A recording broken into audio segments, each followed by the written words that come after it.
Бир туугандар, болушунча ушул видео менен бөлүшүп койгула. 200 миңден жогору айлык бар экен. БС категориясы барлар мына ушул көргөзүлгөн номурга чалып байлансаңыздар болот. Турдой дагөлөрү бардык ыз учуулары как обычно официалдуу берилет дейт.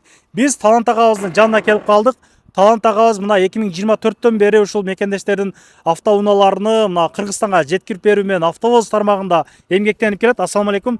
Бул өтө чоң тынчсызбы, иштериңиз жакшы? Чоң арзандатууларды да кылып жардама тартканбыз, аябай көп пайдаланган.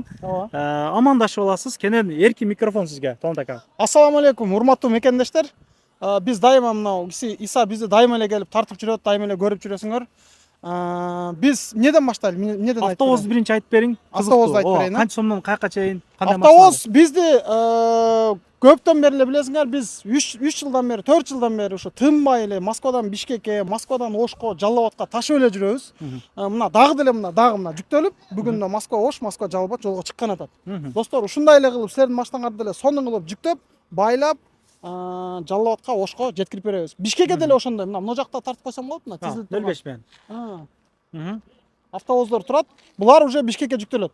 Достор, акция кылганбыз. Бааны мына өзү негизи эң арзан бааларды мына биз бааны түшүрүп, элге жаман көрүнүп болсо дагы, анча-мынчаларына жаман көрүнүп болсо дагы эң ылдый баа кылып, акция кылып арзандатып бергенбиз.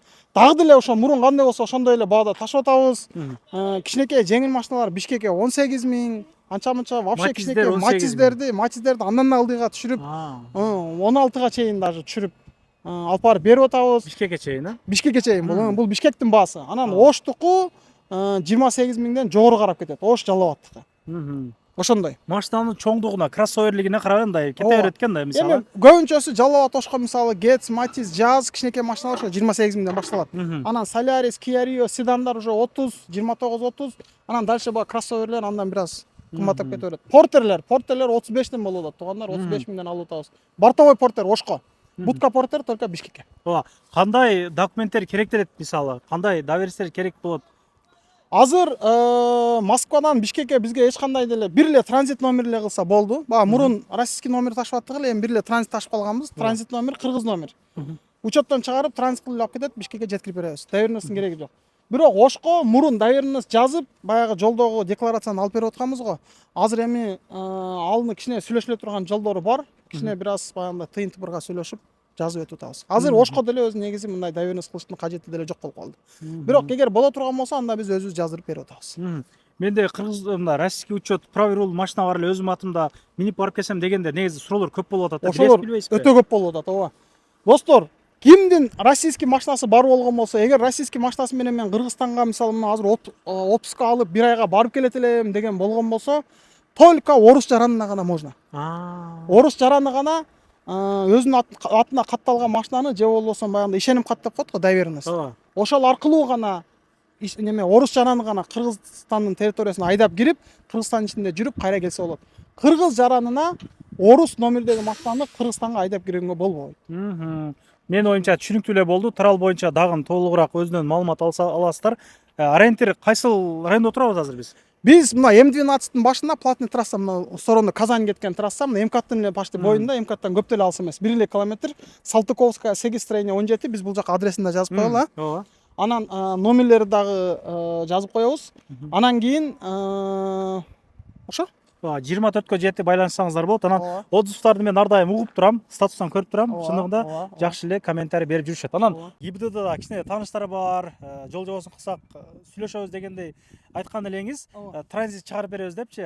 Ошолор боюнча кичине айтып берсеңиз толугураак. Иса мындай болуп калат экен да, баа бирөө жумуштан бошобойт экен, бирөө Кыргызстанга кетип калган, мисалычы, анан мен машинам калып кетти эле дегендер болот экен. Негизи эле мен ошо жанагы транзит кылган ГАИ жака барбайт эле, мен иштерим көп эле, силер өзүңөр кылып бересиңерби дегендер болот экен. Достор, эгерде ушундай жагдай болгон болсо, силер ГАИге бара албай аткан болсоңор, бизге айткыла, бизге чалгыла. Бизде мына командада балдар бар, жигиттер бар.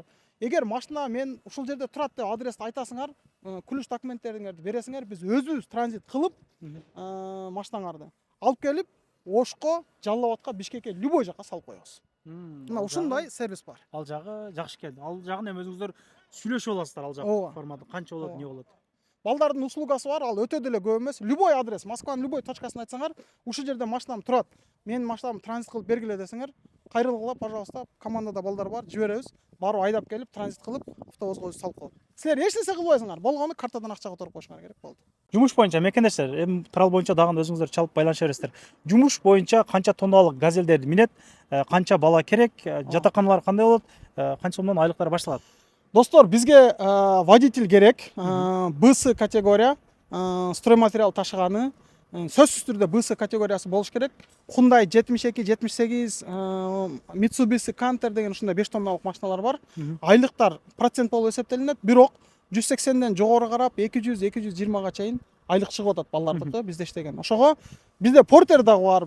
Бирок БС категориясы менен келип портерди айдаса болот, 5 тонналык машинада айдаса болот. Кыскасы, водительдерге чоң шанс. Анан баягы трудовой договор, именно биз өзүбүздүн компаниядан трудовой договорду өзүбүз жазып беребиз. Ал официальный, эч кандай мындай фальшивый эмес, башка эмес. Лично өзүбүздүн компаниядан биз өзүбүз водительге жазып беребиз. Ошон менен, ошонун негизинде без проблем жүрө берет. Жумуш мына Москвадагы рыноктарда болобу же кайсы бир Бул рынокто эле болобу? жок. Биз Москвадан 30 километр аралыкта, алысыракта жайгашканбыз.